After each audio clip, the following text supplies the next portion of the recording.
Hi everyone, welcome back to my YouTube channel. And if this is your first time here, my name is Grace and I share sewing tutorials on this YouTube channel. In this tutorial, we are going to be learning how to cut and sew this particular blouse you can see on the screen. So in the previous tutorial before this on the channel, I've already explained how to draft out the half length of this blouse. It's a shoulder dart bustier and the tutorial is very explanatory. So I'm going to be tagging it to this video and also linking it to the description box so that you can go through the video, then you watch this cutting and sewing tutorial as well. So with no further ado, let's get into the video and start learning. So these are the patterns we drafted out from the previous tutorial, and I've placed them on my fabric, which is already folded into two, as you can see. So the center front, which is the first one I cut over there, I made sure I placed it on the folded edge of the fabric, and I'm adding half an inch allowance around, except for this side front, which I added 1.5 inch allowance, as you can see. And I'm also going to do the same thing to the side back so that we use that 1.5 inch to join at the side. I hope you understand that. So I'm just cutting my patterns directly on the fabric, as you can see. So if you have not seen the pattern drafting tutorial, please make sure you see it. Linking it to the description box of this particular video. Is going to be really helpful. So after cutting all my pattern out, I also went ahead to cut out lining pieces and also ironed interfacing on the main fabric. So this is the interfacing that I used. It's more like a paper stay, but it's very soft and it comes in white and black. So I cut out lining pieces for all my pieces as well, but I didn't iron interfacing on the lining anyway. So to cut out my breast foam, I'm going to be using this my pattern. I'm just going to be cutting out the places that I want my breast foam to be. So from the chest line there, I just came up by 2 inches on both sides, as you can see. So I'm just going to be marking this and cutting it out from that point, and also at the other bust, as you can see. So I will cut it from this side and also cut it at the under busts, and I'll also do the same thing on this side front. So for the side front, I'm also going to trim off some excesses from the side because I won't want my breast pad or wording to be reaching that side. So I'm just trimming it off, as you can see. Then I'll go ahead and grab my wording and then place the center front on fold like this, pin it down and cut it out. So when I'm done cutting, I will just notch the bust point so that I will know where the bust point is.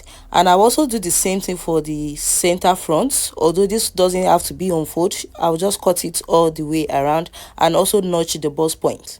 So I'll go ahead and place this on my fabric and iron it as well. So I've ironed it. This is what I have, as you can see.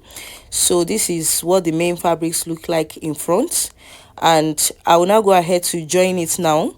So I'm going to place the center and the sides together, right sides facing each other like this, making sure that they align at the bust point. So that is why it is important that you notch your bust point.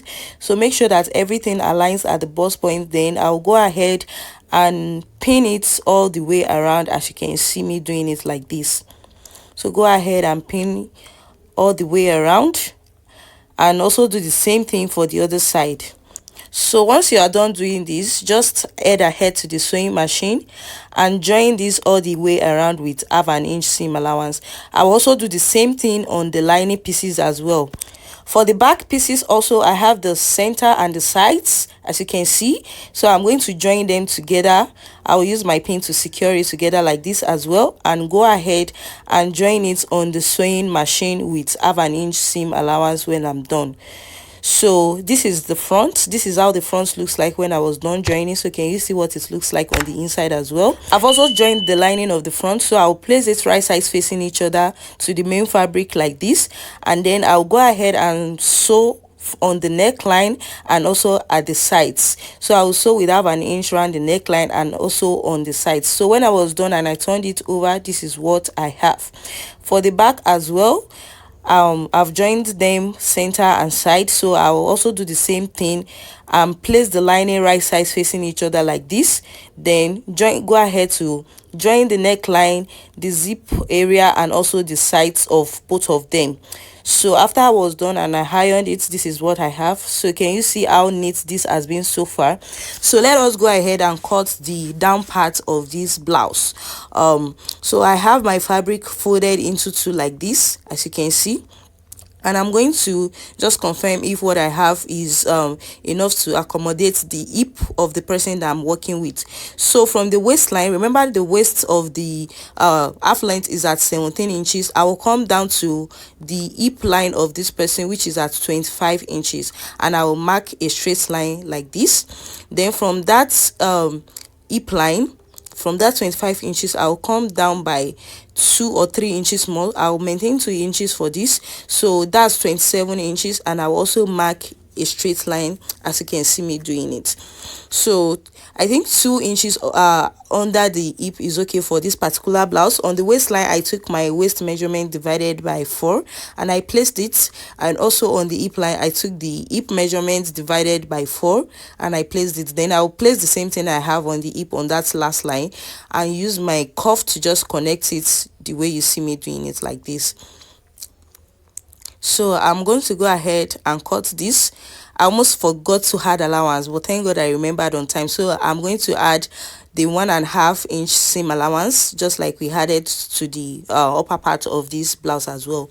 So I'll just cut this out, and then I'm going to go ahead and use this to cut the back. So the back of this is just going to be different with the zip allowance. What I mean is the only difference between the front and the back of this will be the zipper allowance. So I'm going to be adding zip allowance of about 1.5 inches or 2 inches. So that is what I'm just confirming. I added 2 inches zipper allowance. Then I'm going to cut this out the same way all the way. So this is what the front and the back of the down part of the blouse looks like. I also splitted the zipper allowance part opened. So I used the fabric again to cut out lining for that front piece that I just cut out, and I ironed interfacing on both the one that will serve as the lining and the one that will serve as the main fabric, as you can see. So it's time to join this to the half length now. I'll place it right sides facing each other, but before then I'm just going to notch the midpoint of this, and I'll also notch the midpoint of my half length as well, so that I'll make sure that the midpoint matches each other when I'm joining. So once I confirm that, I'm going to place this as well on the other side like this. So it's like I'm sandwiching the half length in between the two of them. I'm going to just go ahead and pin this down so that you understand very well. So the half length of the blouse, which is the bustier part, is in between these two pieces of the down part. I hope you understand that, so that when I join it together, I'm going to have a flawless finishing. So I'll go ahead and join them together with 1/2 inch seam allowance, and you have something neat like this at the end of the day. So I've done that, and this is what I have. So can you see how neat and beautiful this is? The next thing is to go ahead and open it up so that we can join it at the sides as well. So I will use 1/2 inch seam allowance to join it at the sides, so that we'll close that up. Then for the back as well, I cut out lining pieces for the back down part as well. So I'm going to do the same thing I did on the front, sandwich the back into the main piece and the lining piece like this. Then I'm going to make sure that at the zip allowance area, there is a little space to be able to join this together. So this is what I'm trying to explain. So make sure that there is a little space at the center, so that you'll be able to join those pieces together in such a way that it will close up that zipper allowance area all the way. So just watch as I'm using pin to demonstrate this. So can you see? So that you'll be able to close that part up as well. So I will head to the sewing machine now and do the same thing on the other back piece. So when I was done with the front, I've joined the side. This is what I have, and these are the back pieces as well. You see that I joined everywhere except the down parts. So for me, I'm going to be using this hemming gum in between the lining and the main fabric of this down part, because I want them to stay together. That's what will give it that flawless look and finishing. So I put pieces of hemming gum inside, and I will use my iron to press it down all the way. Make sure that your iron is very hot, so when you do this, it will make those pieces to stay together, and it will not be opening unnecessarily, so that it will make our work easier at the end of the day. So I also do the same thing for the back pieces, and this is what I have. So I'll go ahead and join this zip to the back pieces like this.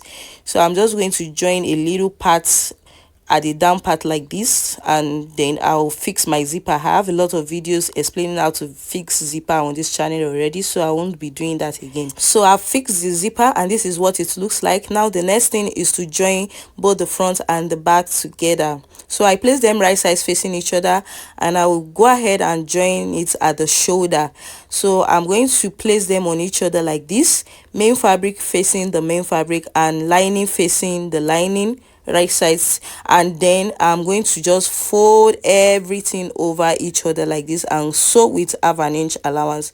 I also do the same thing on the second shoulder, and also join the sides with my sewing allowance. So as you can see, this is what it looks like after joining. I've also gone ahead to just add a simple short sleeve, so nothing serious, just a simple short sleeve. So let's move to the down part of this blouse, where we give it all those beautiful cuffs. So from the side like this, I'll come up by, let's say, 3 inches, and I'm going to start my cuff from there. So I'll be working with this inspiration that you can see on the screen. So I'll be working with the way they curved the blouse. So at this point, you can just creatively do your own. You might not need to follow this exact type, but just make sure that you give it a nice curve. So on this other side, I will just come down by 5 inches. I'll mark that, so that's where the curves are going to end, so that it's going to give this asymmetric look at the end of the day. So I'm just curving all the way around, as you can see. So this is what I ended up getting. I think I love this, so I'm going to go ahead and cut this. So note that you are going to cut the side like this and open it up, so that you can cut the front alone at the centers. So it's only at the side that you can cut both the front and the back. So after cutting, I'm just going to go ahead and also shape this back to make it look very nice and curved like this. And this is what we have at the end of the day. So I will go ahead and use this piece that I cut out. It measures 1.5 inch wide, and it's very long, so I will use it as a bias to just turn the down part of this blouse over. And when I was done, see how beautiful this looks. So we are done with sewing the blouse. The last thing that I'm going to be doing is to add beads to this blouse, which I will not be doing in this tutorial because it's getting too long. But basically, I just did a simple beading on the edge of this blouse, and it came out really beautiful. So I have a simple beading tutorial on this channel, by the way. I'm going to be tagging it to this video, and I might also post a shot of how I achieved this particular beading as well. So stay tuned to the channel, and please don't forget to give this video a thumbs up, subscribe to the channel if you have not, and turn on your notification bell so that you'll be notified whenever I post helpful tutorials like this. And also, if you have any question, the comment section is opened, and you can also just comment on how you enjoyed this tutorial so far. It means a lot to me. So thank you for watching. See you in my next tutorial. Bye.